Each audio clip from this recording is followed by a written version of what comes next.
Good morning students. Welcome to today's science class. Let us recapitulate the topic. Digestion starts from mouth and buccal cavity. And in the mouth, saliva is produced from salivary glands. Salivary glands secretes saliva and this saliva helps to pass the food from mouth to food pipe. And from food pipe to the food goes to stomach. In stomach, there are three different types of juices. What are those? Mucus, digestive juices and hydrochloric acid. Mucus helps to protect the inner lining of the stomach. And second one, hydrochloric acid, which kills the bacteria or microorganisms which enters along with the food. And third one, digestive juices. Digestive juices break down the food into simpler substances. Once the food digested in the stomach, the digested food goes to small intestine. Small intestine receives secretions from the liver and pancreas. And the liver is a reddish brown gland situated in the upper part of the abdomen on the right side. And it is the largest gland in the body. And it secretes a juice called, bile juice. The bile juice is stored in a sac-like structure called gallbladder. And this bile helps in the digestion of fats. And the pancreas is a large cream-colored gland which is located just below the stomach. The pancreas juice acts on carbohydrates and proteins and changes them into simpler form. Then the partially digested food enters into the lower part of the small intestine, where the intestinal juice completes the digestion of all components of food. The carbohydrates get broken into simpler sugars such as glucose, fats into fatty acids and glycerol, and proteins into amino acids. The digested food passes into the blood vessels, the walls of the intestine, and that process is called absorption. Very good. The inner walls of the small intestine have thousands of finger-like structures called villi. Villi increases the surface area for absorption of the digested food. The surface of the villi absorb the digested food material. The absorbed substances are transferred via the blood vessels to different parts of the body where they are used to build complex substances such as proteins required by the body. And this is called assimilation. And in the cells, glucose breaks down with the help of oxygen into carbon dioxide and water, and energy is released. The food that remains undigested and unabsorbed then enters into the large intestine. Large intestine absorbs water and some salts from the undigested food material. The remaining waste passes into the rectum and remains there as semi-solid feces. The fecal matter is removed through the anus from time to time, and this is called egestion. Let us know what are the processes involved in digestion. First one, ingestion. The process of taking food into the body is called ingestion. Second one, digestion.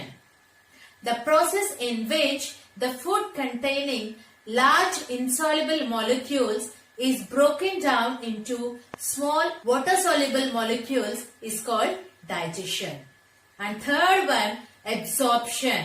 The process in which the digested food passes through the intestinal walls into bloodstream is called absorption. Once again I am repeating, children.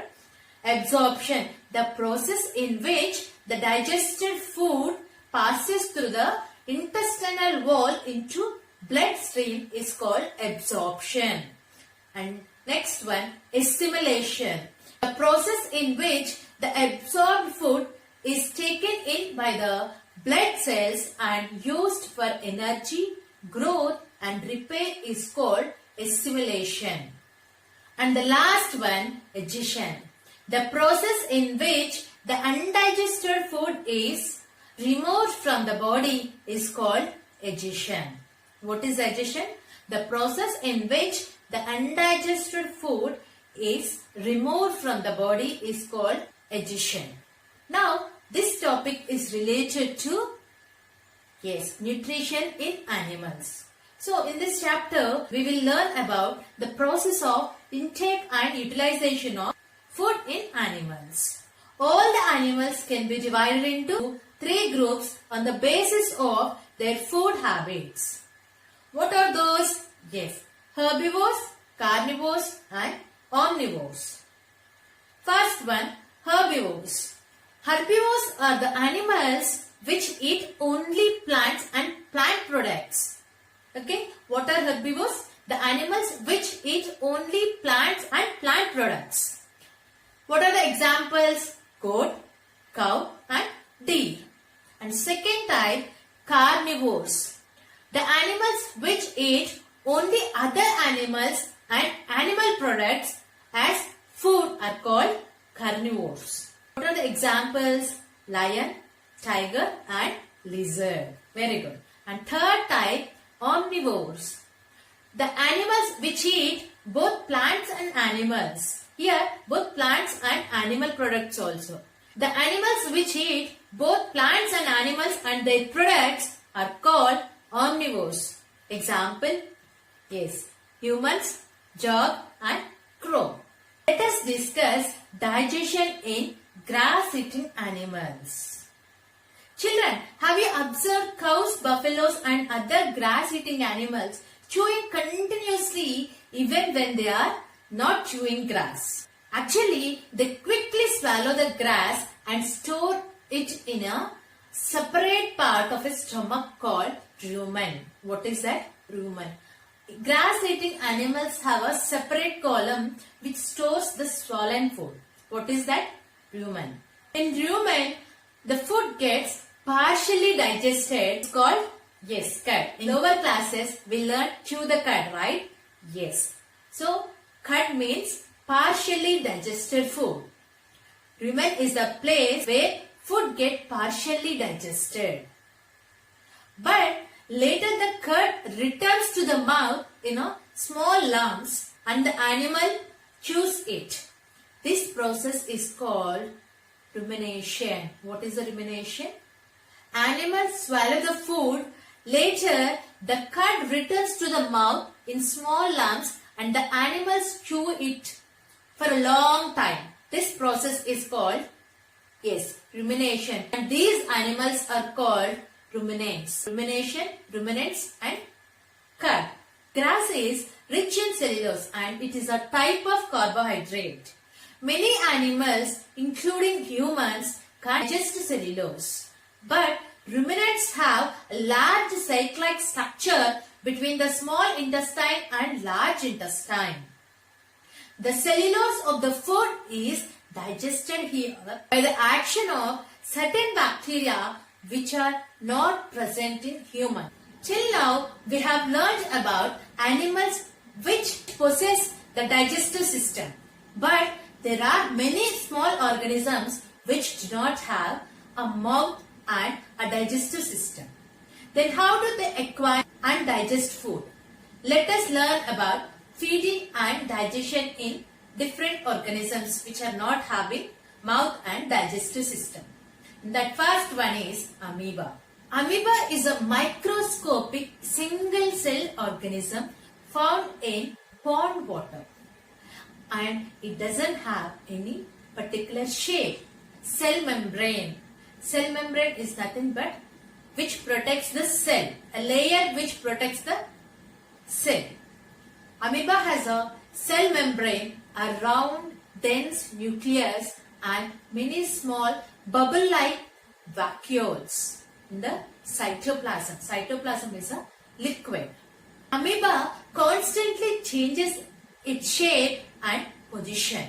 It pushes out one or more finger-like projections called pseudopodia or false feet. What is pseudopodia? Pseudopodia is a finger-like projections which comes out from amoeba. Amoeba pushes out one or more finger-like projections called pseudopodia or false feet for movement and capture of food. Amoeba feeds on some microorganisms when it senses food. It pushes out pseudopodia around the food particles and engulfs it. The food becomes trapped in a food vacuole. Digestive juices are secreted into the food vacuole. They act on the food and break it down into simpler substances. Gradually, the digested food is absorbed. The absorbed substances are used for growth, maintenance and multiplication. The undigested residue of the food is expelled outside by the vacuole, means throwing out from the food vacuole. The basic process of digestion of food and release of energy is the same in all the animals. Okay children, with this we completed our second topic, that is nutrition in animals.